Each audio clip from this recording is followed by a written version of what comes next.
mecánica del suelo. ¿Ustedes cómo sintieron el primer parcial? ¿Qué pueden comentar con respecto a las prácticas que pues obviamente fueron pues virtuales y pues la teoría que se manejó, las actividades? ¿Qué pueden comentar ustedes?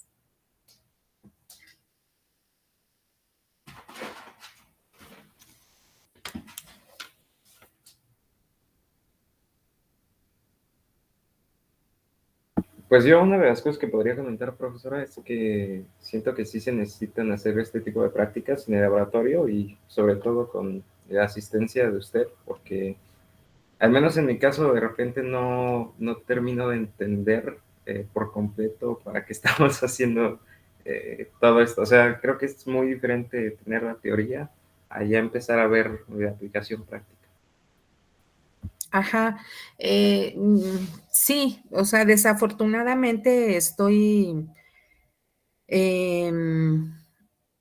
bueno, creo que la mayoría de los profesores que tienen campo y laboratorios estamos, pues frustrados, ¿no? Desde esa parte metodológica de poder darles pues el conocimiento de cómo se hacen las prácticas. En algunas ocasiones, estando en laboratorio, pues incluso, pues no identificamos el material, ¿no? Yo creo que es importante, como dicen, bueno, yo ya puse un listado de materiales, pero pues hay algunos que no entiendo ni sé para qué se van a utilizar.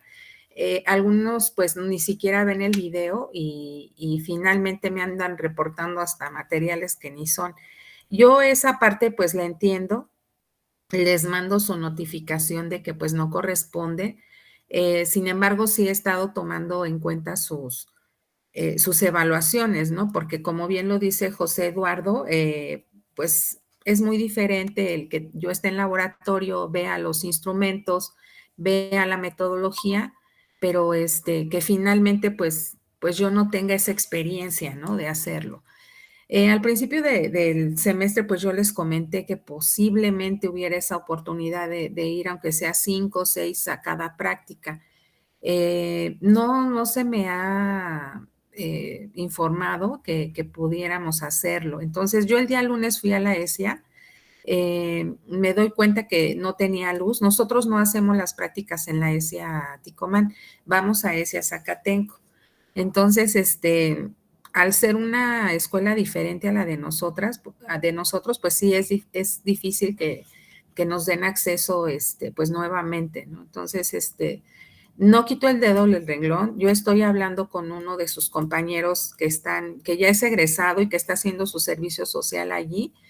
Y en eso está, ¿no? Queriéndome apoyar para ver si puedo llevar aunque sea 5 estudiantes por práctica. Entonces, no serían todas las prácticas donde ustedes irían, sería una práctica por viernes y 5 estudiantes, pues por práctica. ¿Eso qué quiere decir? Que probablemente alcancen a ver 1 o 2 prácticas, en laboratorio, en caso de que se me dé acceso. Entonces, pues sí, yo no les he mencionado porque para mí es mejor decirles, saben que el viernes nos vamos al laboratorio, entonces vamos 5 personas y que hubiese sido sorpresa, pero bueno, José Eduardo, eso es lo que puedo comentar, que sí no he quitado el dedo del renglón. Yo sé que esta materia, pues finalmente el 80% son las prácticas y de hecho así se evalúa. Entonces, sí, hay un gran vacío que se va a quedar al final del semestre. Gracias por tu comentario. ¿Alguien más quiere comentar algo con respecto al primer parcial?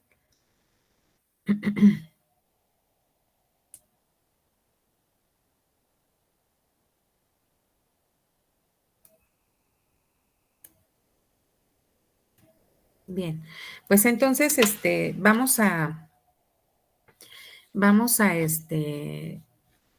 ver una parte de las prácticas que entregaron de granulometría. Me pareció que más o menos el 50% entregó su trabajo correctamente y el 50% no, pero es precisamente por esta parte que estamos platicando, ¿no? Pues hay estudiantes que aparte de la información que se da, pues finalmente también hacen más investigación y logran tener una información más completa. Sin embargo, pues nunca va a sustituir a la parte que es de laboratorio, ¿no? Entonces vamos a ver.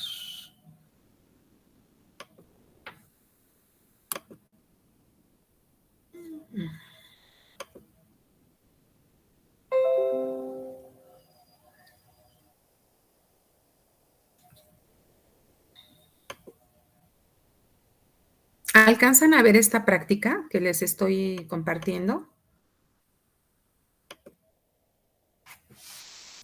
No, todavía no. Me avisan, por favor.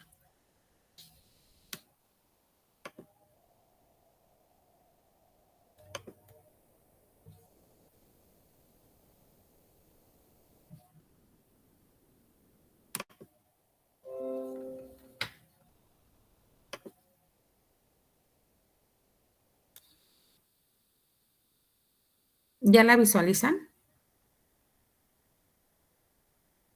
Sí, profe. No. Bien. Esta práctica es de Ian Jesús y bueno, vamos a ir viendo cómo fue que la fue desglosando. Entonces pone su objetivo y dice definir granulometría por tamizado y aprender con qué, cómo se realiza este procedimiento por medio de una práctica. Entonces, aquí hay que tener mucho cuidado con los objetivos. ¿Sí recuerdan el objetivo de esta práctica? Algunos, los demás compañeros.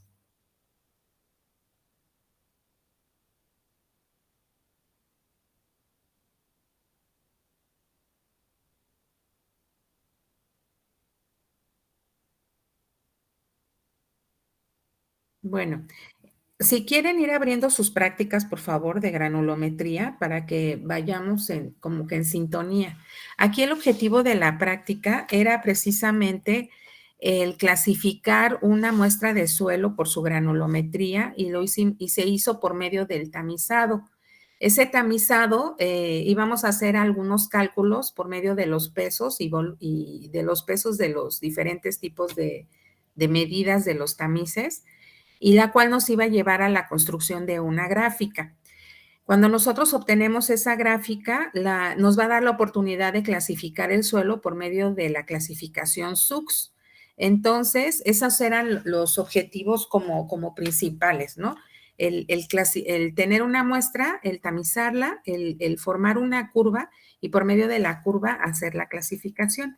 Y bueno, aquí en la introducción, pues nos empieza a dar la idea de lo que es un tamizado, por qué se hace el tamizado, e incluso nos dice que se puede hacer por medio de sedimentación mediante un higrómetro. Aquí le comentaba a su compañero, ¿es higrómetro o es hidrómetro? Son dos aparatos diferentes, sí existen, pero es muy importante que chequen esa información que envían. Obviamente nosotros no lo íbamos a hacer por medio, no lo íbamos a investigar por medio de un higrómetro, iba a ser por medio de tamices. Entonces es importante que la información que envíen sea o corresponda al tema, o a los instrumentos que se van a utilizar. Aquí nos dice su compañero que el material es una muestra de suelo, rejillas o en este caso los tamices, báscula y recipientes, pues es correcto, ¿no? El desarrollo, pues ya nos dice cómo se hacen. En el video podemos ver los procedimientos, incluso aquí mismo puede poner el dato del video del procedimiento. Y después me pone cálculos y datos, pone la curva granulométrica junto con el número de tamizo malla, la abertura, el retenido, el porcentaje retenido, la acumulada y el peso. Entonces, vemos que pues tiene un cálculo de una muestra con sus valores y con su gráfica. Entonces, el compañero está cumpliendo con el objetivo, hace una conclusión y solamente pone una referencia. Entonces, aquí, ¿cuál sería la observación para su compañero, jóvenes?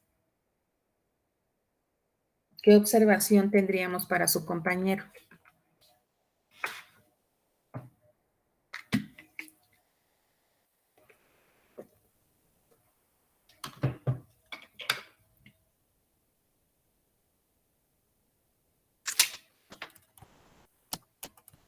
Yo no puedo ver la la... presentación. Ajá. Sí, No no, puedes maestra. verla. Solo se No. ve el tablón de trabajo de alumnos. Ay, no me digas, no se ve. ¿Y por qué no me dijeron? Me dijeron que sí estaban viendo. Yo dije que no. No escuché. A ver, ¿ya la vieron? No, todavía el tablón. Mm. Bueno, a ver, vamos a ver.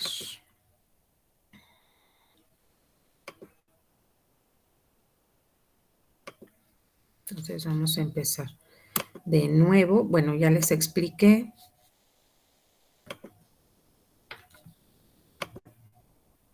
¿Ya la están viendo? Sí, maestra.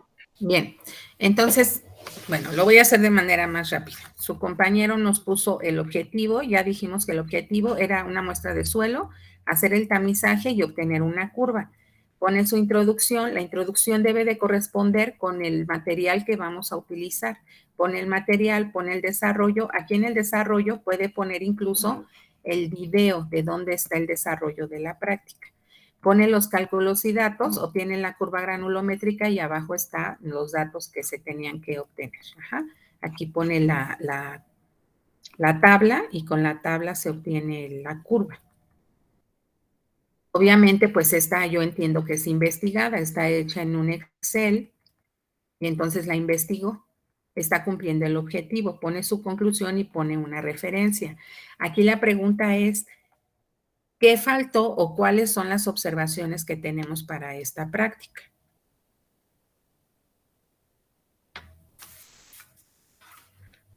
Clasificarlo.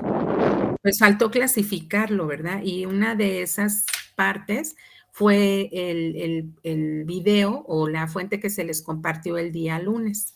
Entonces, si ya teníamos la curva, pues ya nada más era saber, de acuerdo a la SUX, buscar la clasificación SUX. ¿Cuál era esa clasificación? Si nosotros estamos viendo que la curva viene desde 100, va bajando y la mayoría de la curva o los mayores porcentajes de la curva se encuentran, ¿en dónde se encuentran? ¿En la parte de los finos o de los gruesos? ¿Cuál es la capacidad de la curva? ¿Sí ubican dónde están los finos y dónde están los gruesos? ¿Cómo interpretamos la curva, Ian? ¿Estás conectado?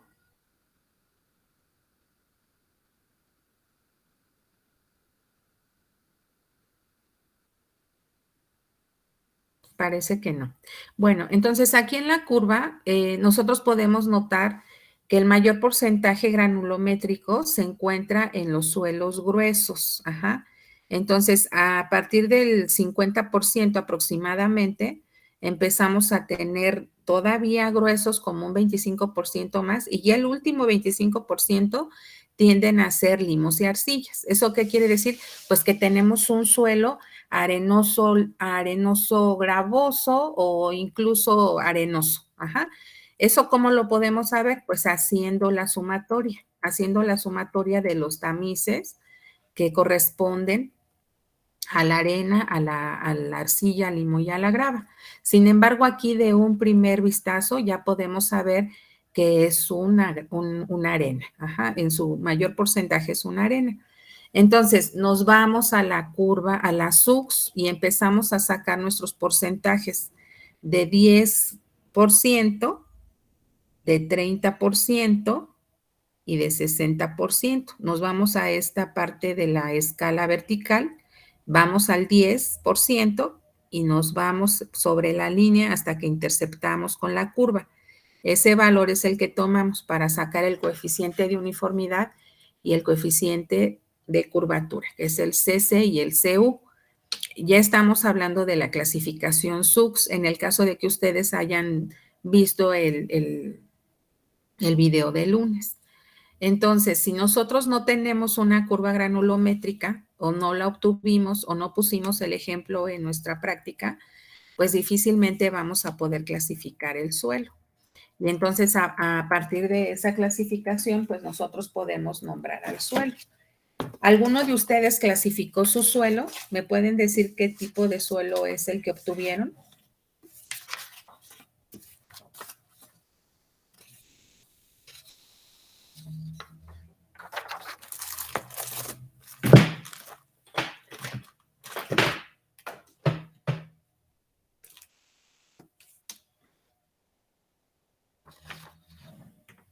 ¿Fue un CH?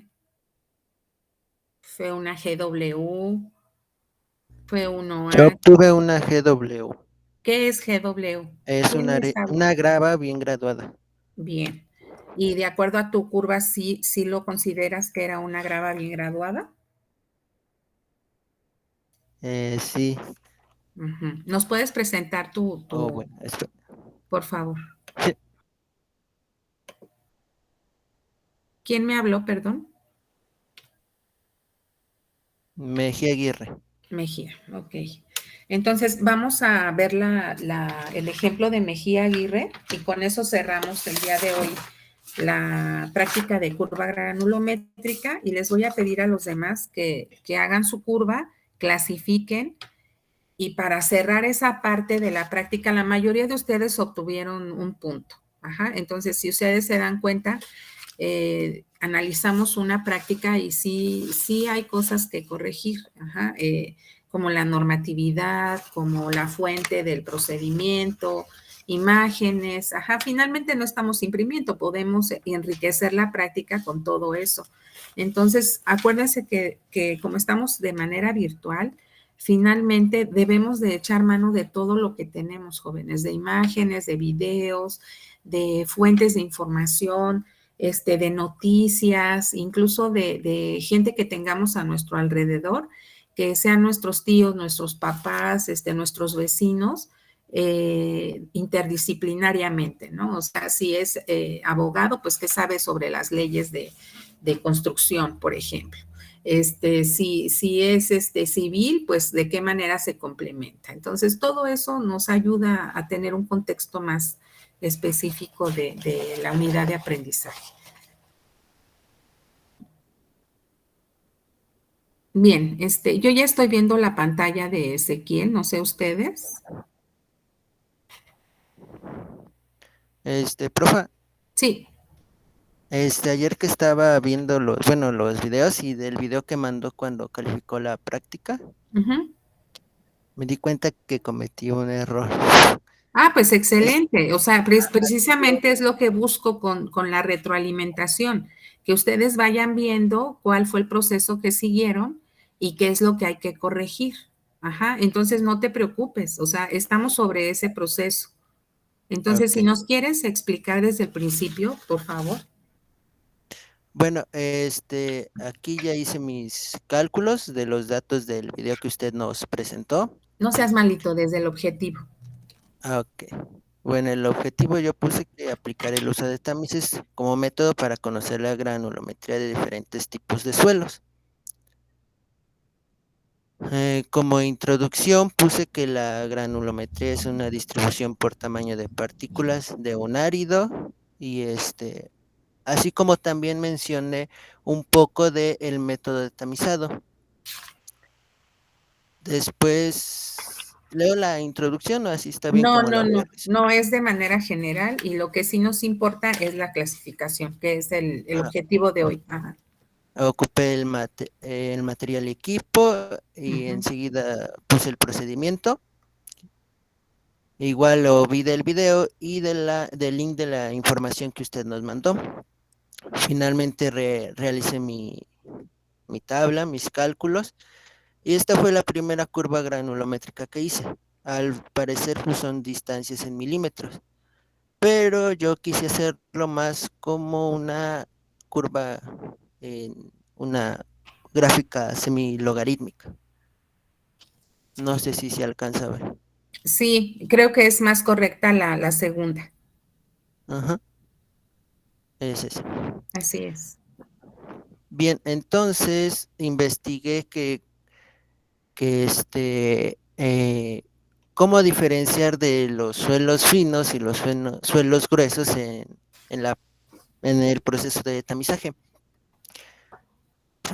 Por ahí, de acuerdo al video que nos mandó, es que primero debemos analizar el porcentaje que pasa en el tamiz número 200. Y aquí está el número 200. No sé si lo ven, donde lo estoy señalando. ¿Por qué es importante el tamiz número 200, Mejía? Sí, sí, Porque ajá, es ahí donde se van a clasificar si es suelo fino o suelo grueso. muy bien. Ujú. Porque no, según la condición nos dice que si eh, más del 50% que pasa va a ser suelo fino. Y si es menor al 50% es suelo grueso. Entonces aquí me salió 0.4%, viene siendo suelo grueso. Y ya investigué un poco de las condiciones del suelo grueso, de las gravas y arenas, pero también antes de eso yo hice un análisis donde debemos ir al tamiz número 4. Y al tamiz número 4, si pasa del 50% es arena, y si es menor al 50% es grava. Entonces, para ver si el suelo grueso es arena o grava, pues ya no nos da esa condición, pues yo obtuve que fue un 40%, entonces es grava. Ujú. No sé si voy bien. Sí, sí, vas bien, ahí está. Y entonces ya puse las Coeficientes. condiciones para que una Ujú, grava sea bien graduada. ujú, Y ya puse suelo bien graduado, pues se simboliza con la letra W, suelo mal graduado con la letra P, o es pobremente graduado también. Entonces aquí puse la condición, que es si el coeficiente de uniformidad es mayor a 4 y el coeficiente de curvatura esté entre 1 y 3, va a ser una grava bien graduada, perdón. Entonces aquí es donde cometí mi error en los cálculos.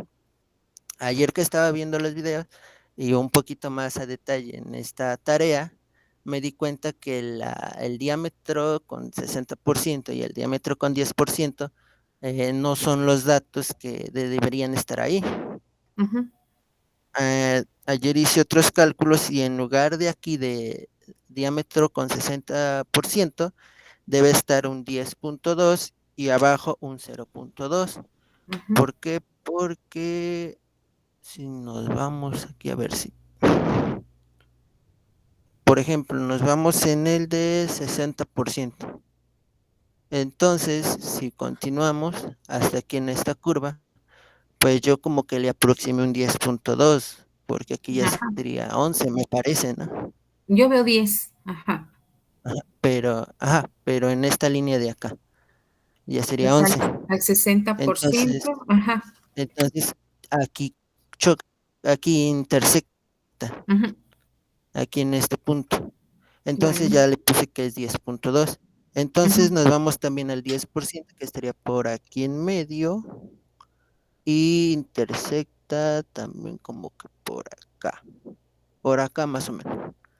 Y ya le puse que es 0.2.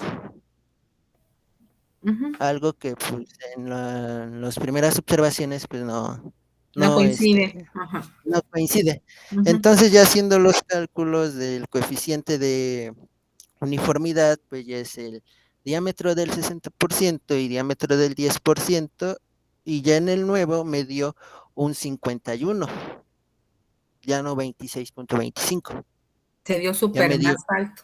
me dio más alto. Entonces, de acuerdo a la condición, pues su coeficiente de uniformidad sí es mayor a 4, Sigue siendo alto y mayor a 4. sigue siendo mayor a 4.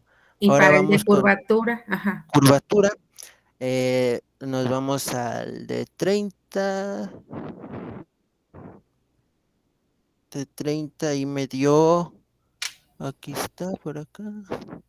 Me debió de dar por el 2. Aquí en aquí intersecta.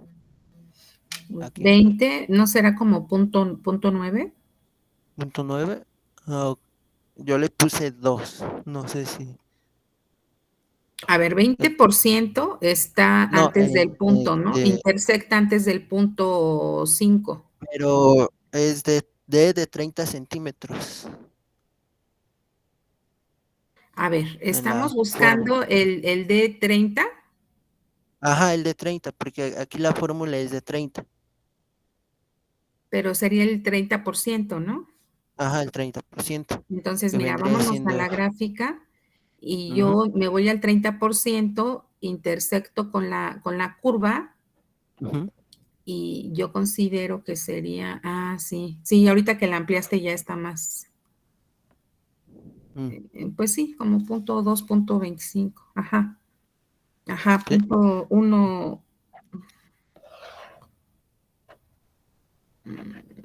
como 2 sería 5, sí, como 2, ajá, tienes razón, ajá, yo lo tomé como 2. ajá, Y ya después aquí pues ya no es 10.5 porque recordamos que el diámetro 60 ya vale 10.2 y ujú, el diámetro 10 pues ya vale 0.2.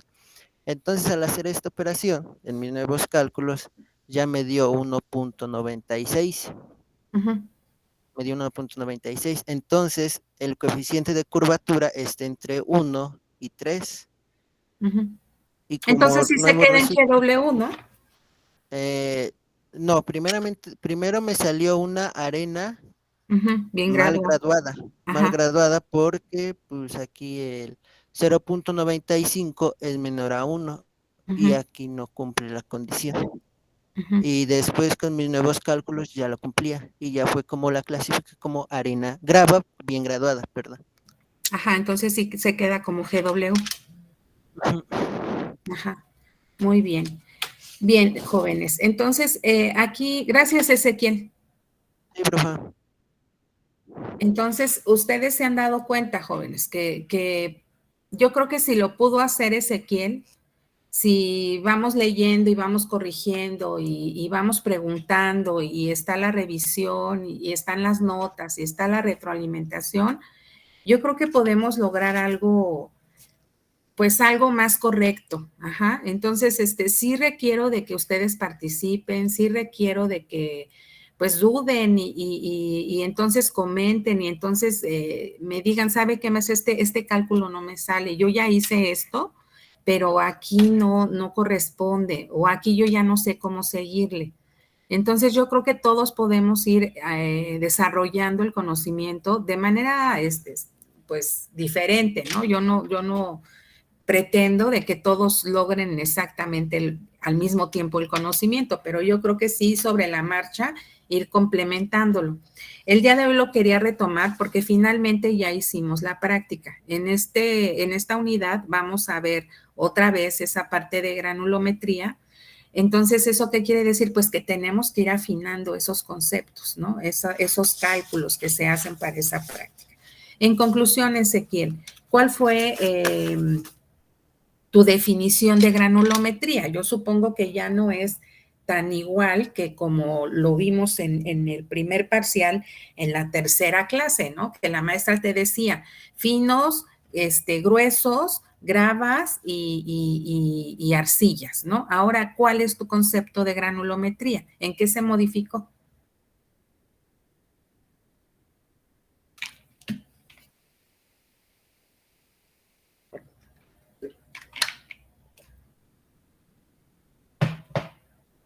¿Alguien quiere contestar, jóvenes?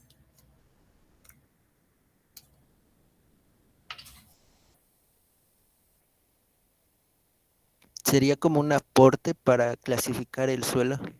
Pues ahora ya entendemos que una muestra finalmente se puede clasificar por medio de la granulometría y esa clasificación forzosamente tiene que ser SUX y ya no es algo que platicó la profesora al principio como de manera cualitativa. Ahora ya estoy entendiendo que se tiene que hacer de manera cuantitativa. Ajá, y por medio de instrumentos y por medio de fórmulas, perdón, por medio de fórmulas y por medio de un sistema que es internacional. Ajá. Entonces, esa es la aportación de estos conocimientos que se van implementando. Gracias, Ezequiel. Bien, entonces, miren, nos vamos a ir al tema del día de hoy, que es precisamente, vamos a iniciar con la unidad número 2 y es límites de plasticidad o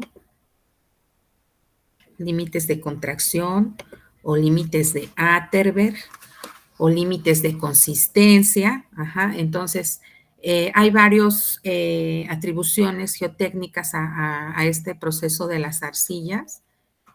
Y qué bueno, ¿verdad? Porque no a todos se nos queda como que toda la capacidad de la palabra, ¿no? Entonces, si me pueden ustedes indicar si ya están viendo el tablón, por favor.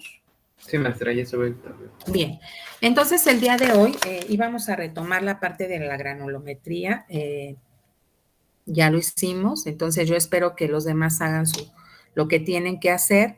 Si ya obtuvieron la gráfica, ya obtuvieron su clasificación, hasta ahí terminó la práctica, ¿de acuerdo?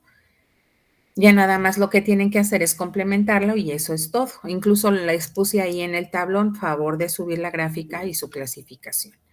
El día de hoy es 2.1, plasticidad de los suelos, y recordemos que nosotros en la primera, segunda, tercera clase empezamos a hablar de esa capacidad que tienen las arcillas y que de alguna forma nosotros al estarlas tocando, al estarlas moldeando, al humedecerlas un poco, humectarlas, nosotros podíamos sentir esa consistencia o esa cohesión que existe entre esas partículas, de tal manera que se nos hacía como pastosa, como que buscábamos esa forma de quitarles la humedad al estarlas moldeando.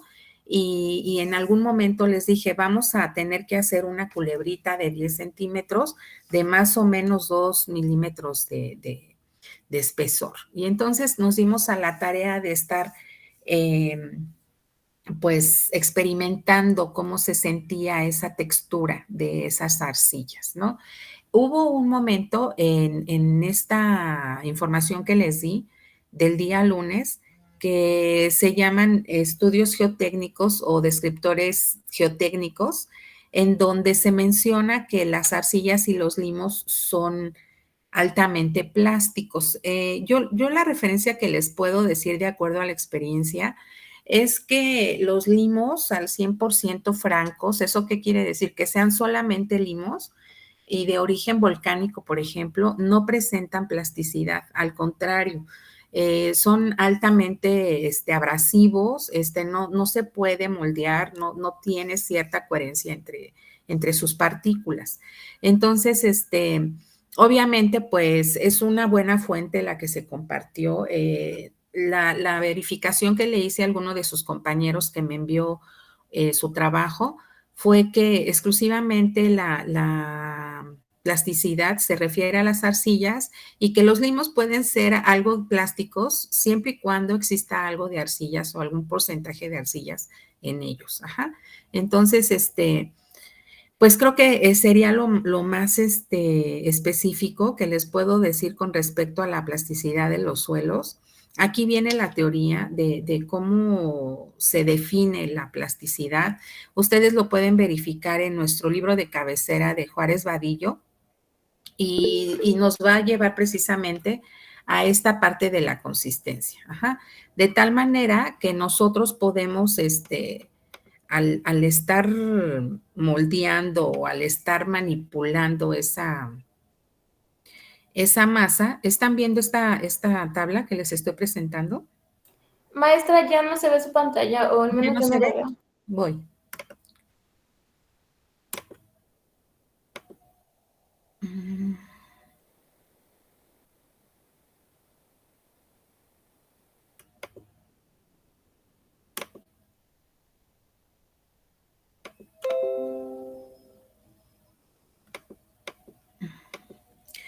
A ver, me metí miren, me metí al documento que les envié el lunes para que estemos en la misma sintonía. ¿Ya la ven?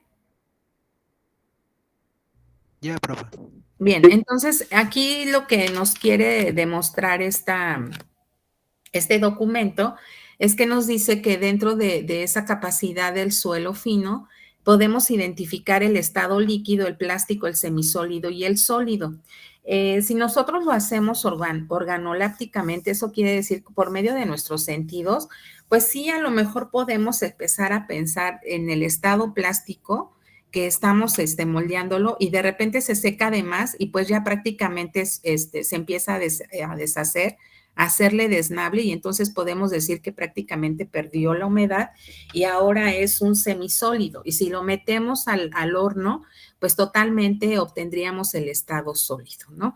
El estado líquido, pues obviamente es cuando rebasamos la capacidad de volumen de vacíos y decimos que hay una inundación o el suelo está anegado, está sobresaturado y entonces podríamos decir que es un estado líquido, donde finalmente las partículas sólidas están flotando, o sea, no podríamos decir que se disolvieron, ¿verdad? O sea, ahí siguen, pero sobrepasa la capacidad volumétrica del líquido que las partículas sólidas. Entonces, este límite líquido se refiere al porcentaje de humedad, más que la partícula se vuelva un líquido, es el porcentaje de humedad que existe entre los intersticios del suelo. Entonces, no sé si hay alguna pregunta con respecto a este cuadro entre el estado líquido, el plástico, el semisólido y el sólido.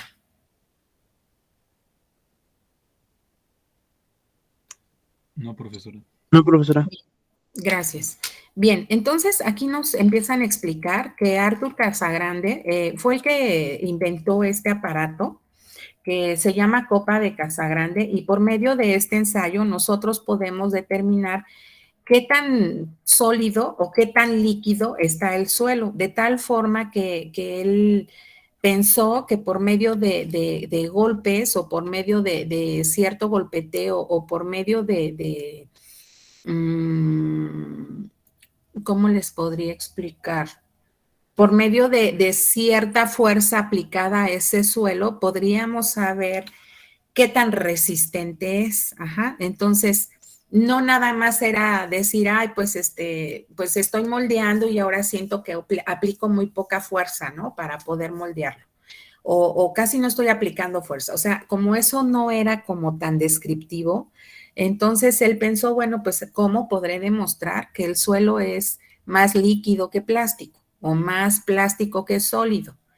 Y por medio de esta copa, dijo, bueno, pues vamos a tomar la muestra del suelo, la vamos a embarrar en esa parte de la cuchara de Casagrande y vamos a hacer un surco. Esas herramientas que ustedes ven a la izquierda, esas como llavecitas, no sé si las alcanzan a ver todos. Sí, profesor. Bien, ven que tiene como un piquito y el otro, ese no se alcanza a ver, pero tiene como una curvatura, pero esa curvatura, si ustedes la ven hacia ustedes, si la rotan y la ven hacia ustedes, tiene la forma como de un buril, termina en B. Entonces, esas dos herramientas nos sirven para que una vez que el suelo está embarrado sobre la copa de Casagrande, nosotros pasemos la herramienta exactamente por en medio y rompamos el suelo o hagamos un surco en el suelo. Para eso sirven esas dos herramientas que están a la izquierda. Una vez que hacemos ese surco, la norma dice que tiene que ser mayor a 2 milímetros. Y ese surco, a medida que en ese aparato parece que es eléctrico, no sé si alcanzan a ver el switch en la parte de atrás. Una vez que se prende, sube la copa y baja, es de 1,5 centímetros a 2 centímetros, entonces sube y la dejan caer por gravedad, sube y cae por gravedad. Entonces la copa empieza a golpetear sobre la base con una frecuencia no más de dos golpes por segundo. Es más o menos lo que están escuchando. Ese es el ritmo que debe de seguir el golpeteo de la copa de Casagrande. Entonces, ese movimiento hace que el suelo empiece a cerrar ese surco. Una vez que se cierra el surco, se tienen que contar los golpes, ¿no? 1, 2, 3, 4, 5, 6. En el laboratorio de mecánica de suelo se hace de manera manual. Entonces, ustedes tienen la oportunidad de ir manipulando tiene una palanquita, de ir manipulando la palanquita, llevar el ritmo de ir golpeteando la copa y llevar el conteo de los golpes. Ajá. Obviamente aquí también, una vez que le encienden, pues tienen que ir contando los golpes. Bien, de tal forma que esa fuerza que se acumula durante el golpe empieza a cerrar el surco. En esta parte de abajo ya vemos la gráfica de cómo estaba el abultamiento del suelo, cómo pasaba precisamente el buril o cómo pasaba la herramienta para abrir ese espacio. No sé si alcanzan a distinguir, es una línea negra, lo están marcando con una línea negra, que era la muestra original. Y después de cierto golpeteo, entonces se abomba la muestra y se cierra. No sé si alcanzan a visualizar el café que es el suelo, que está representando el suelo. Sí, profe. Ajá. Entonces, esa fue una forma que Arthur Casagrande pensó que podía entender un poco más la medición para esta condición de la plasticidad o la consistencia del suelo. Dice, bueno, ahora ya puedo contar por medio de golpes, puedo controlar la altura, puedo controlar el ritmo, puedo controlar qué tan mojada está la muestra o qué tan seca puede estar para que yo pueda lograr una gráfica. Entonces, aquí el meollo del asunto es que no todas las muestras que vienen del subsuelo pues tienen la misma capacidad de humedad. Y ese fue un parámetro que él pensó, bueno, pues entonces voy a hacer este procedimiento a diferentes profundidades del suelo y obviamente pues no le dio lo mismo, ¿verdad? Entonces él entendió o se pudo entender que definitivamente sí era una herramienta como más formal de poder entender la plasticidad, la consistencia o los límites de contracción de un suelo. Bien. Bueno, aquí está la explicación y ese es con respecto al límite de humedad, ¿verdad? El límite plástico y finalmente para que aquí está el procedimiento de la determinación del límite plástico, lo podemos hacer por medio de las culebritas a llegar ese diámetro de 2 milímetros y una vez que tenemos la certeza de que el material es plástico, se mete a unas catas de aluminio y se lleva al horno para saber cuánto es el porcentaje de humedad que tiene ese límite plástico. Entonces, finalmente, ese procedimiento metodológico nos lleva precisamente a construir una gráfica con respecto al volumen, el contenido de humedad y la que nosotros obtenemos en laboratorio, pues es más específica porque es con respecto al contenido de humedad y el número de golpes que se da a la copa de Casagrande. Ajá. Bien. Bien, el índice plástico está determinado por el porcentaje de humedad con respecto al porcentaje plástico. ¿Eso qué quiere decir? Que nosotros tenemos que hacer los dos procedimientos, tanto el procedimiento de la copa de Casagrande como el procedimiento de porcentaje de humedad. Ajá, esos dos valores son importantes para la gráfica que andamos buscando. Esta que está aquí es precisamente la gráfica de Casagrande. Y si ustedes se dan cuenta, y si alguien descargó la clasificación SUX, es la grafiquita que viene en la parte inferior derecha. Si alguien lo tiene a la mano, ahí viene la clasificación para suelos finos. Recuerden que este procedimiento, ¿para qué tipo de suelo es, jóvenes? Para Finos. Para suelos finos, ¿verdad? En especial, pues, para las arcillas. Entonces, pues, obviamente, nosotros tendríamos que buscar una muestra arcillosa en el laboratorio. Ahí en el laboratorio nos dan las muestras, ellos hacen proyectos frecuentemente y cuentan con este tipo de muestras, pues inalteradas, ¿verdad? Que son extraídas por medio de un equipo especial. Y entonces tenemos la oportunidad de hacer, pues buenas prácticas, ¿no? Porque tenemos un buen material. El índice plástico, estos dos valores es importante obtenerlos, el índice plástico y el de humedad. Ajá. Obviamente, pues son por medio de fórmulas. Y una vez que sacamos los valores de los índices plásticos y porcentaje de humedad, nos vamos a la tabla y entonces podemos identificar por medio del índice plástico del 0 al 70% generalmente y el límite líquido entre el 0 y el 100%, que es el porcentaje de humedad, y clasificar si es una arcilla orgánica, inorgánica, de baja plasticidad, de alta plasticidad, y esos símbolos son por medio de letras, que son CL, CH, ML, que fue precisamente lo que hizo su compañero con los suelos gruesos, y ahí termina la práctica, haciendo la clasificación del suelo. Esta parte de consistencia e índice de fluidez no se realiza para mecánica de suelos 1, y pues ahí termina, ¿no? Y en esta parte de aquí abajo es donde, pues donde les dije que pusieran un comentario, ya me mandaron la mayoría su evidencia y eso fue el día lunes. Ajá, entonces, ¿ya dejaron de ver la pantalla? Perdón.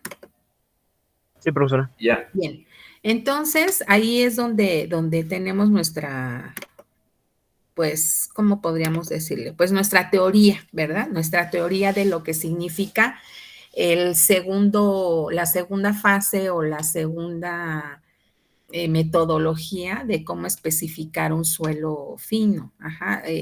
Sí, bien nosotros hicimos esa identificación de cuáles eran arcillas y cuáles eran suelos gruesos, pues ahora ya lo vamos a empezar a ver de manera como más específica. Y espero que sea de manera pues muy sencilla y muy gradual para que ustedes también puedan ir entendiendo esta parte. Ajá. Es importante que lean la información que se les comparte para que al momento en que yo esté hablando, pues se vaya como que comprendiendo un poco más, ¿verdad?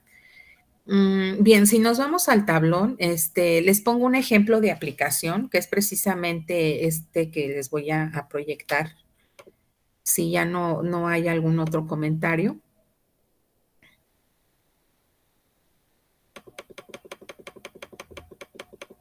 No sé si alguien quiere comentar algo con respecto a la plasticidad, consistencia, límites de Atterberg y esto que acabamos que acabo de comentar. No, profe. No, profesor. Bueno, entonces, me dicen si ya están viendo este documento, por favor. Ya. Bien, entonces les quise poner un ejemplo, pues ahora sí que ya aplicado a lo que son las geociencias, a lo que es ya la aplicación pues de este laboratorio, ¿verdad? Que se hace, no por nada, pues es tan específico para los ingenieros civiles.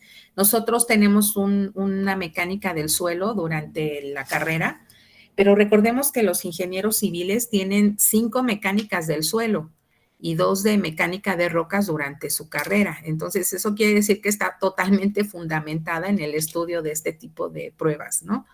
Entonces, si bien para nosotros no es como la parte fuerte, sí al momento en que nosotros lleguemos a integrarnos a un proyecto dentro de nuestra carrera o de nuestro hacer o de nuestra área que nos apasione al final de la carrera, definitivamente, si se refiere al ámbito geotécnico, en este caso se refiere al ámbito de la hidrología.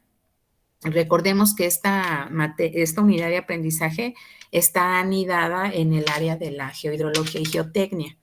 Entonces, este proyecto es precisamente algo de la hidrología.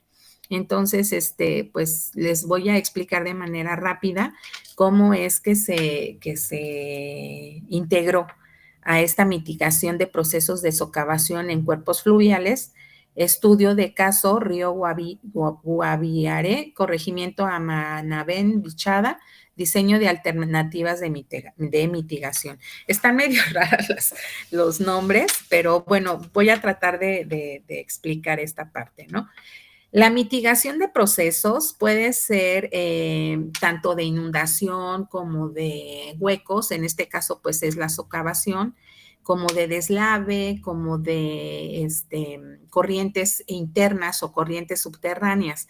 Entonces, un proceso debemos de entenderlo como esa parte dinámica de la tierra. Ajá, nosotros como geólogos estamos muy inmiscuidos en esta parte de los procesos, ¿no? Entonces, ahorita nos vamos a restringir solamente al proceso del agua, ¿no? Al proceso de esas corrientes superficiales que en algún momento pueden ser subterráneas, y en este caso para este proyecto pues van a ser las fluviales. ¿Eso qué quiere decir? Que van a ser procesos de socavación o procesos de hacer hoyos por medio de ríos, ¿no? Entonces, quieren mitigar o quieren subsanar o quieren reducir ese proceso, ajá, que no se acelere esa erosión cuando pasa el río. Ajá, porque se está comiendo como parte del terreno. Entonces, eso es lo que quiere decir esta parte, mitigación de procesos de socavación de cuerpos fluviales. Quiere decir que el río está tratando de hacerse más grande y está afectando, pues obviamente, a la gente que vive cerca de esos ríos, ¿verdad? Esta parte de estudio de caso del corregimiento de estos lugares, pues están muy raros, ¿no? Pero recordemos que es en Bogotá, entonces están muy raros los nombres, pero esto se refiere a la localización de donde estamos hablando, y dice diseño de alternativas de mitigación. Entonces, una vez que se hace el estudio que vamos a ver a continuación, el objetivo es el diseño de alternativas, o sea, ¿qué se va a hacer para poder parar este proceso o por lo menos alentarlo, ¿verdad? A eso se refiere ese titulote, medio raro, medio difícil de decir. Bien, pues es un trabajo de grado, es para una titulación de ingeniería civil. Esto es su contenido, es su lista de figuras y tablas, sus agradecimientos, pues es toda una tesis, su introducción, de cuál es la problemática. Creo que esta sí sería muy, muy importante leerla. ¿Alguien que quiera participar haciendo la lectura? No vamos a leer todo, nada más la introducción.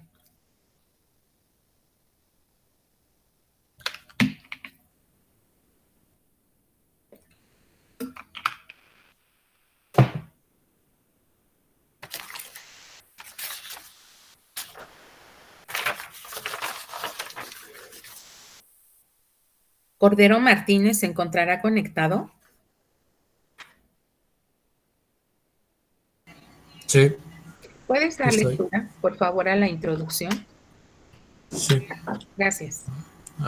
Bueno, dice, la ribera del río Guaviare, en el tramo comprendido por el río Inirida y Atabapa,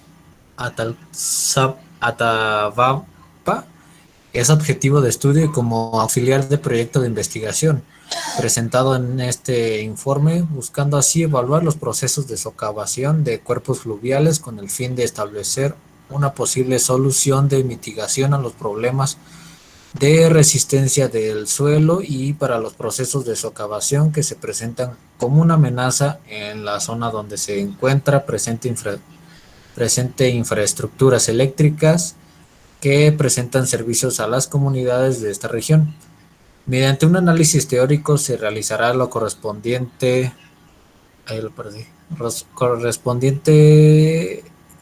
clasificación de las geoformas existentes, siguiendo los criterios descritos en la publicación Geología, Geomorfología y Dinámica Fluvial aplicada a la hidráulica de ríos. Vargas G., agosto 2012, junto con el acompañamiento y supervisión técnica para el procesamiento y análisis de los datos obtenidos de campo y laboratorio.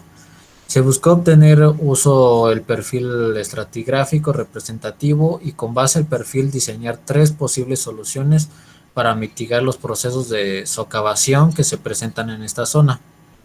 La metodología que se utilizó en el desarrollo de este trabajo consistió en la recopilación de información de las condiciones de la zona y teoría referente a los temas y problemas encontrados con base en el planteamiento establecido en el anteproyecto que se desarrolló en base a los objetivos propuestos. Qué amable. ¿Cuál es tu nombre, me dijiste? Cordero Martínez. Gracias, Cordero. Sí. Bien, entonces, si se dan cuenta, en esta introducción nos dice que la problemática está afectando precisamente a esas instalaciones subterráneas eléctricas, ¿no? Y se buscan 3 soluciones. Entonces, es muy largo, son 33 páginas. Aquí vienen las palabras clave, nos hacen las generalidades, como son la localización, la descripción de la zona de estudio, el objetivo que ya lo mencionó su compañero, los específicos, que es precisamente encontrar estas soluciones, la delimitación del lugar, porque recuerden que un río, pues no nada más es una línea recta y tiene un inicio y un fin, ¿verdad? Entonces sí hay que delimitar cuáles son las partes en donde se va a hacer este estudio, a eso se refiere la delimitación, la metodología, cómo se va a hacer, el análisis y procesamiento de los datos de campo y laboratorio, y aquí es donde empieza lo interesante para nosotros. Una vez que se ubica el área o se ubica el río, se puede empezar a generar de primera visión un zoneamiento. ¿Eso qué quiere decir? Ver cómo está nuestro terreno para saber en qué lugares se va a hacer el muestreo. Esto obviamente hay diferentes tipos de muestreo, pueden ser por red, pueden ser en forma de zigzag, pueden ser en forma a nivel experto. ¿Eso qué quiere decir? Que puede ser a un nivel aleatorio, donde el experto diga, necesito esta muestra y esta muestra, entonces vamos y se toma la muestra, ¿verdad? En este caso vemos que pasa el río y tiene una dirección de las muestras o de los sondeos con una dirección norusure. Nos vamos hacemos nuestra línea de norte hacia arriba y vemos que los sondeos atraviesan todo el río con una dirección más o menos a 30 grados norusure. Entonces, precisamente ahí donde pasan esos triángulos amarillos es precisamente donde tienen el desbordamiento o donde tienen la socavación, o donde la fuerza del río está como que tratando de meterse hacia la parte del terreno. No sé si lo logran ver en la parte inferior, casi central. Entonces lleva a un límite el río de manera como más estable en la parte de arriba, pero en la parte de abajo sí se alcanza a ver como un pequeño desbordamiento. Entonces, si nos acercamos al lugar, probablemente ahí es donde se encuentren esas zonas de socavación. Entonces, ahí nos dice que es la ubicación de los sondeos a realizar y lo hicieron por medio del Google Earth en el 2017. Entonces, todo muestreo debe de tener una referencia, obviamente, de su localización. Y también debemos de tener una estadística de cuántos sondeos fueron, la longitud entre sondeo y sondeo, para saber, en este caso está en metros, para saber qué distancia hay entre uno y otro.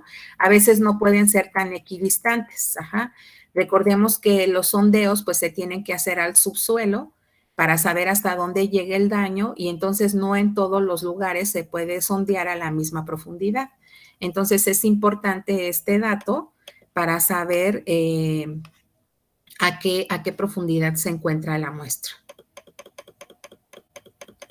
Bueno, aquí nos dice que la elaboración la fuente es la elaboración propia, eso quiere decir que se tomó totalmente en campo. Aquí nos demuestran o nos ponen las fotos de los ensayos de campo de la penetración estándar, que es precisamente uno de los métodos de muestreo directo para mecánica de suelos. Entonces llevan cierta capacidad de profundidad. Si ustedes se dan cuenta en la fotografía derecha, pues es un tripié más o menos como de unos 6, 7 metros para poder sostener el equipo. No es muy grande, no es la torre de atrás, es esta pequeña torre donde está el señor parado. Esa es el equipo para la penetración estándar. Ajá. Y obtener nuestra muestra. Entonces aquí hay otra lista donde nos dicen los sondeos, fueron 6 sondeos con 6 profundidades diferentes y la localización como más exacta. Recuerden que es diferente la planeación de los sondeos a que ya vayamos a campo y se hagan. Entonces, puede variar entre lo que se planificó y lo que finalmente se hizo, ¿no? No siempre es recomendable que se cambien los puntos de sondeo porque finalmente ya se va con un plan de trabajo, pero si al final no podemos entrar al medio del río porque realmente la corriente está muy fuerte y arriesgas la vida, pues es mejor mover el punto, ¿no? O no tomarlo y obviamente pues reportarlo. Bien. Entonces, ¿qué se obtiene con estos sondeos? Pues desde lo que hemos conocido, ¿no? Lo que son las densidades, lo que es el porcentaje de humedad, se monitorea también la fuerza con que entra esa máquina para saber qué tan duro fue el terreno o qué tan suelto estuvo el terreno. Se calcula los ángulos de fricción y también se grafican el módulo de elasticidad de cada lugar de las muestras para las diferentes profundidades. Entonces, todo esto se lleva a un software para que se pueda graficar. Aquí ya empiezan los ensayos de laboratorio que nosotros conocemos como un poco más, que son límite líquido y límite plástico, que es precisamente el tema del día de hoy. Y esta es precisamente la gráfica que les comentaba que se obtiene por medio de los números de golpes de Casagrande. Aquí nos dice límites de consistencia, límite líquido de la muestra número 2, a pique número 1, muestra número 3, a pique número 2, y la elaboración de la coautoría de la dirección del proyecto. Entonces, estas muestras jóvenes se llevan a un laboratorio de mecánica de suelos, obviamente normatizado, o que tengan esas NOMs donde podemos especificar que el trabajo pues va a estar pues justificado, ¿no? O sea, no podemos decir, ay, pues es que yo hice las pruebas en casa o las llevé a un laboratorio, pero si no está certificado el laboratorio, pues obviamente pues no tiene ningún valor este estudio, ¿no? Este estudio o este documento que les estoy compartiendo, al ser una tesis, pues tiene que estar avalado, obviamente, ¿no? Bueno, entonces en lo que estábamos, el número de golpes se va graficando los puntos y se van poniendo el contenido de agua que se obtuvo en laboratorio. ¿Esto qué quiere decir? Que la muestra, una vez que se le hace la prueba de plasticidad por medio de Casagrande, se mete al horno para obtener su porcentaje de humedad. Entonces, en este caso vemos 3 muestras y la regla nos dice que debemos de trazar una línea a mano alzada. Eso se lo voy a compartir el video para nuestra práctica de límites de consistencia, para que ustedes puedan armar esta gráfica. Es la metodología para poder sacar el límite líquido y el índice de humedad. Ajá. Y bueno, dice, de acuerdo con los resultados de los ensayos de caracterización, se presentan a continuación el perfil de humedad de cada uno de los sondeos y las propiedades de plasticidad, límite líquido y límite plástico. Se grafican contra la profundidad. Y entonces aquí nos muestran las gráficas. Las gráficas a veces como que son difíciles de entender, sobre todo si nosotros no las hicimos, ¿verdad? Y si no estamos tan inmersos en el proyecto. Sin embargo, nosotros las podemos interpretar de mejor forma cuando ya nos presentan el nivel freático, los ensayos del corte, los sondeos, y cuando ya se junta toda esa información o todas estas gráficas que se hacen, las podemos nosotros interpretar mejor cuando se nos muestra, por ejemplo, esto, que es totalmente la capacidad del geólogo o ya el conocimiento del geólogo. Ya cuando nosotros nos muestran esto, decimos, ay, vaya, hasta que ya entendemos algo de todo lo que vimos, ¿no? ¿Esto qué es, jóvenes? Esto que les estoy mostrando. Yo creo que ya todos sabemos qué es eso, ¿verdad?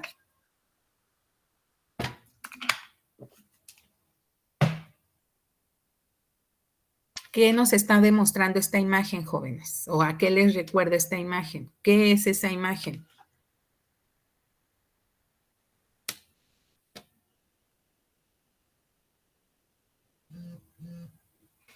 ¿Cómo, cómo se van a representar los tipos de suelo? Es una columna estratigráfica. Ajá. Es una columna estratigráfica y nos va mostrando las profundidades. Entonces, aquí, si ustedes se dan cuenta, en los primeros 10 metros, tenemos ¿qué tenemos? ¿Sí recuerdan que es un CLML?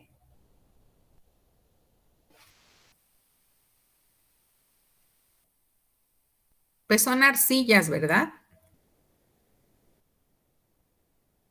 Sí. Y hasta los 46 metros seguimos teniendo arcillas, y orgánicas, inorgánicas, de baja y de alta plasticidad. Luego tenemos una ML. ¿Qué es ML? ¿Sí tienen sus subs por ahí? Son limos. Uh-huh. Y luego tenemos otra vez arcillas y luego volvemos a tener arcillas, ¿no? Entonces, si nosotros nos presentan ya una columna estratigráfica con estas capacidades o con estas clasificaciones de suelo, entonces nosotros ya podríamos entender hasta dónde el suelo va a ser plástico, hasta dónde el suelo puede ser como más estable y de acuerdo a qué, al porcentaje de humedad que tenga cada uno. Si nosotros en el primer horizonte vemos que el suelo es medianamente mojado, que tiene todavía alguna capacidad de aeración, que hay mucha vegetación y que en la parte de los CL, donde más o menos a los 110 metros de plano encontramos que la muestra salió realmente turbia y llena de totalmente saturada, entonces podríamos decir que hay corrientes subterráneas, incluso hasta va a haber vacíos, ¿no?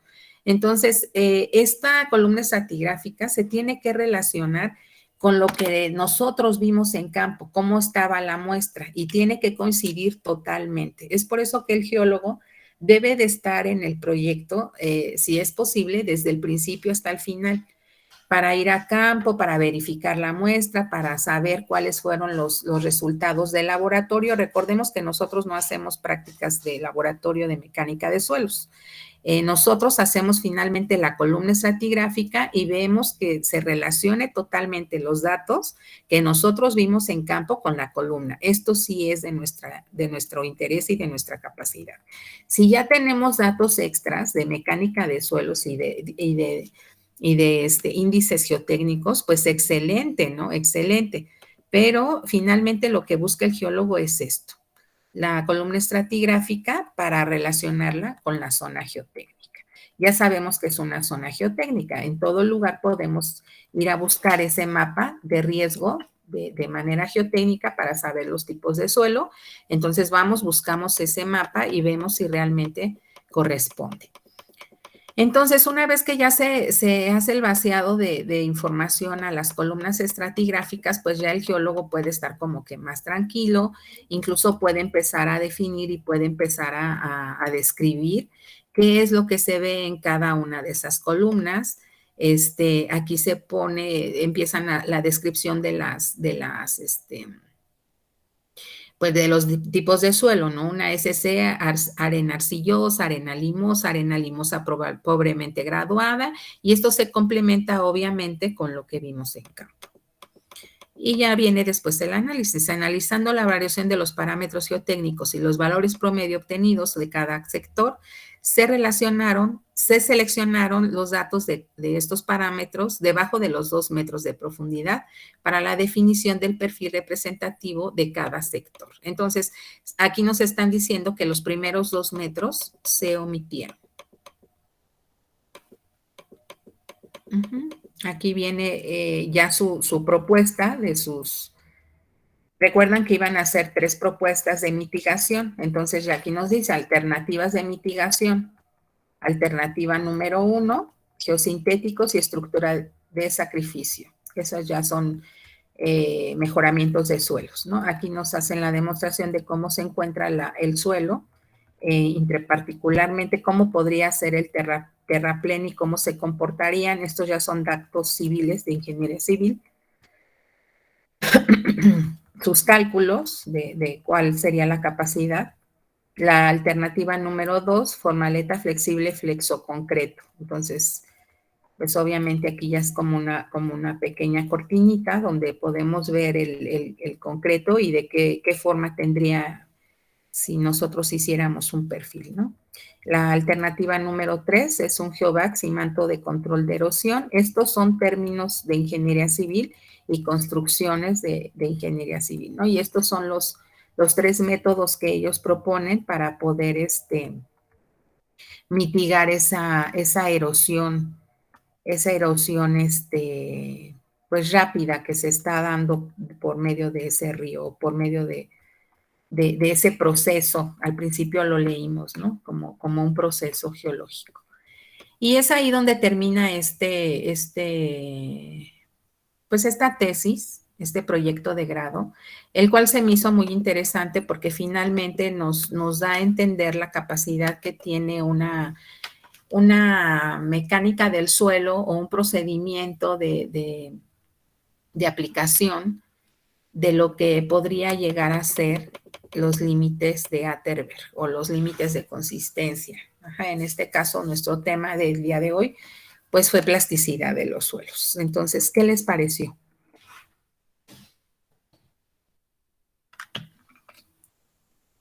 Completo, muy completo. Y emocionante, ¿no? Finalmente es a lo que nosotros tendríamos que integrarnos allá en la vida laboral, ¿no?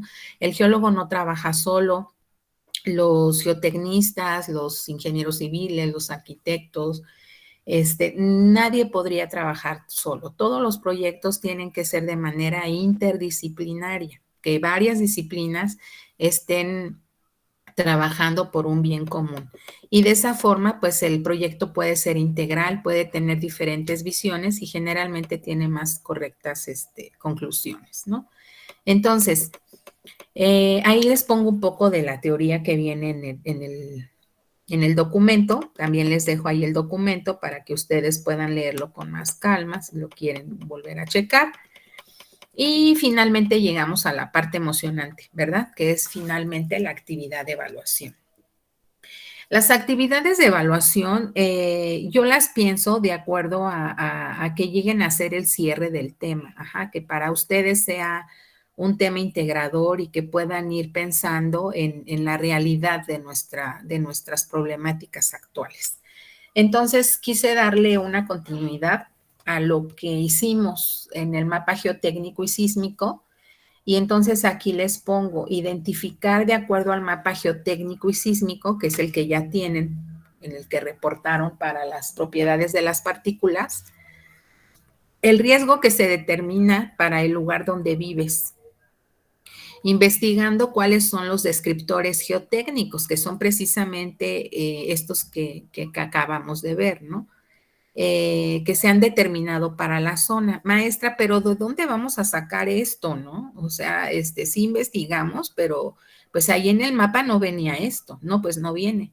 Tienen que buscar un proyecto, tienen que buscar una tesis, tienen que buscar un documento donde se hayan hecho proyectos del lugar donde ustedes viven y entonces allí buscar los descriptores geotécnicos, ¿verdad? Los descriptores geotécnicos no andan volando por los aires, ¿no? O sea, esos hay que buscarlos en lugares específicos para ingeniería civil y ingeniería geotécnica o especialidad en la geotécnica. Entonces, siempre tenemos que hacer uso de lo que otros han hecho, en este caso de los proyectos o de algunas construcciones que han hecho en el lugar, y alguna gente o algunas compañías dejan esa información libre en la red, y para nosotros como estudiantes y docentes pues es genial, ¿no? Porque podemos tener acceso a esos datos y entonces entender un poco más el lugar donde vivimos o el lugar que estamos investigando. Una vez que se investigaron, se utiliza esa información y pueden ser dictámenes técnicos, geotécnicos, proyectos de construcciones, tesis de riesgo, geotecnia del lugar, artículos, conferencias, noticias y entrevistas.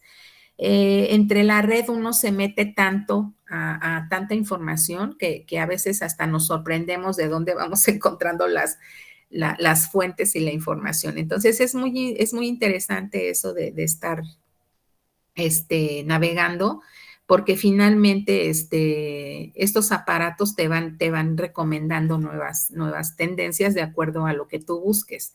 Entonces, a mí me ha parecido muy bueno el hecho de estar virtual, porque he encontrado nuevas cosas, no me he actualizado y yo creo que eso también es conveniente. Y finalmente les pido que suban a Classroom como 2.1, en un momento yo les programo esa actividad y se va a llamar plasticidad de suelos. Entonces, no sé si alguien quiera comentar qué es lo que se tiene que hacer para cerrar esta sesión.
Bueno, jóvenes, entonces, si nadie va a comentar nada, ¿qué dije, Correa? A ver, ¿alguien sabe qué dije? Se nos quedó dormido Kevin, qué raro. No, es que se me trabó. Ah, bueno, a ver.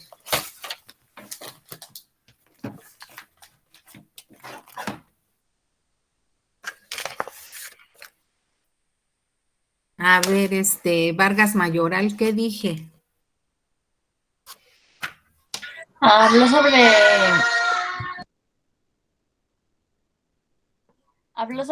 la tarea. Bueno, lo que yo entendí es que vamos a buscar sobre la plasticidad de nuestro suelo en tesis o en trabajos que pues ya se hayan realizado en la zona en donde vivimos. Bueno, y el mapa geotécnico que ya habíamos realizado. Ajá. Bien, entonces, sí, una parte importante es que si nosotros estamos en un suelo plástico, pues perfecto, porque cayó como del cielo el tema del día de hoy, ¿verdad? Pero ¿qué sucedería que nuestra casa no estuviera sobre un lugar geotécnicamente lacustre, ¿no? Entonces, maestro, es que pues a mí me sale que estamos en roca y pues, ¿cuáles serían los indicadores geotécnicos? Ah, bueno, pues entonces ahí buscaríamos que son diferentes los índices para mecánica de rocas. Ajá. Entonces, lo que ustedes estarían reportando, pues es incluso hasta la plasticidad en rocas. Qué interesante, ¿no? Entonces, obviamente ya no formaría parte de nuestro tema, pero sí aprenderíamos que la plasticidad no nada más se da en suelos finos o se da en suelos, sino también en rocas. Entonces, aquí la idea es que ustedes vayan complementando esa información que investigaron y que se empiecen a inmiscuir un poco más en los proyectos profesionales para que vayan viendo cómo se va planteando la información y cómo se va difundiendo. Finalmente, jóvenes, yo no les pido que entiendan todos los documentos, porque a veces pues ni siquiera yo los entiendo, ¿no? Imagínense que le tuviéramos miedo a leer lo que otros hacen. Finalmente no vamos a entender de una primera vistazo, como este documento que les acabo de presentar, pues todas sus fórmulas, toda su metodología, todos sus objetivos, todas sus palabras que utilizan para poder hacer la investigación. Sin embargo, si nos enfocamos en el tema que nos corresponde, yo creo que podemos ir al contrario, ir poniendo como más información, ir ampliando nuestro bagaje cultural, y esas palabras técnicas se nos van quedando cada vez más en nuestras mentes, de tal forma que nos vamos formando como geólogos, nos vamos haciendo más geólogos.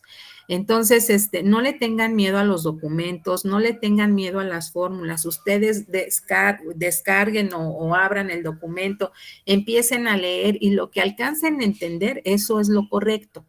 Lo único que se le está pidiendo para la evidencia de este tema es que ustedes complementen cuáles son las propiedades geotécnicas o esas propiedades que presenta el suelo del lugar donde viven. Entonces, no va a venir en los mapas nada más es la localización, y ya se dieron cuenta que dentro del documento, pues es un apartado nada más, ¿no? Es un apartado, la localización del área. Entonces, ¿qué tenemos que hacer? Pues investigación para determinar cómo está ese lugar donde nosotros vivimos. No sé si me explico. Sí, profesora. ¿Sí? Sí, profesor. Bueno, yo espero que no tengan ningún problema, que empiecen a dejar esos prejuicios. Yo entiendo todas las problemáticas que tenemos, muchachos, de conexión económicas, sociales, pues limitaciones que por más que yo quisiera retroalimentarlos de manera directa, pues no se puede, ¿no? Y sobre todo si no me mandan un correo o me ponen una nota, pues yo me sigo, ¿no?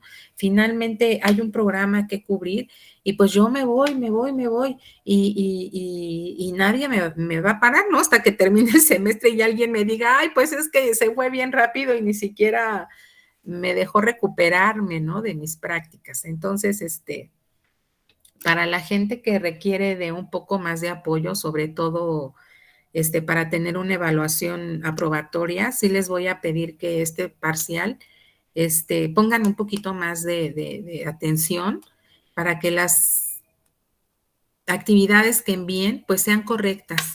Entonces, a veces entregaron todo, pero pues no estaba correcto todo, ¿no? Entonces van obteniendo punto 30, punto 20, ¿no? Y pues ese no es el caso.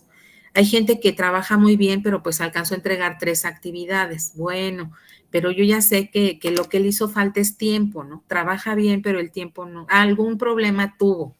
Entonces, yo sí voy identificando algunas formas del trabajo con ustedes, y yo espero que también ustedes tengan esa amabilidad de poder hacer su trabajo y consultarme para... Finalmente aquí el objetivo es su evaluación, jóvenes. Yo creo que podemos lograr algo bueno si ustedes también hacen su trabajo.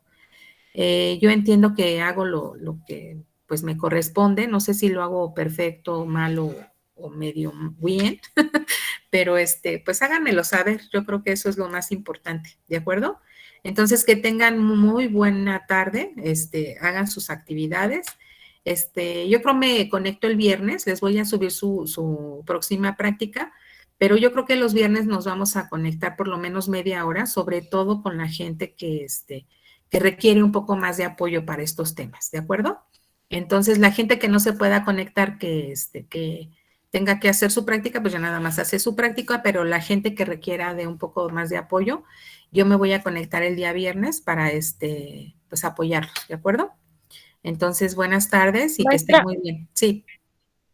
Yo tengo una duda. Ve que pues yo batallé porque yo no hice un mapa, yo hice una investigación. Ajá. Ahí complicaría un poquito lo mío. ¿Eres de dónde? De Querétaro. Ah, de Querétaro. Ay, Karina. Tengo una tesis que se va a titular bueno, todavía no me dan fecha, pero es del área de San Joaquín, no sé si te sirva. No, O si todavía conozcas me el queda área. lejos. ¿Eh? Sí sí conozco, pero me queda como a 4 horas, 5. Ajá. Bueno, recordemos que la geología es regional también, ¿no? Entonces, pues te voy a pedir otra vez si me mandas un correo y te comparto la tesis. Primero voy ¿cómo se podría decir? A consultar si te la puedo compartir porque apenas se va a titular. Y en caso de que el joven me dé autorización, yo te envío esa tesis, que es lo más reciente pues que he leído sobre Querétaro. De respecto a lo que le mandé, no supe si sí estaba correcto o si le faltó algo o no sé. No sé qué me mandaste, Karina. La investigación del trabajo, en donde le puse varios mapas y pues lo que encontré de aquí de la zona. Yo en el último correo que recuerdo tuyo es que me dijiste que ibas a utilizar la información que te mandé, entonces no sé, yo entendí que de ahí sacaste la información y que la enviaste, o sea, como que hiciste un resumen de lo que te envié, eso fue lo que entendí. Es que también busqué en otras fuentes y pues encontré otro poquito, entonces fue lo que le estuve Te agregando. complemento. Sí, está correcto. De hecho, te ha de haber mandado ya la respuesta. Sí, sí, recuerdo que lo revisé. Ok, entonces ahorita le mando correo para ver si me comparte la tesis. La tesis, sí. En un momento mando también el correo a ver si me permiten compartírtelo, ¿de acuerdo? Sí, gracias. Gracias a ti, Karina. Bien, jóvenes, buen día todavía y que estén bien, cuídense mucho. Hasta luego. Gracias, Gracias, profesora. Mónica. Igualmente, hasta luego.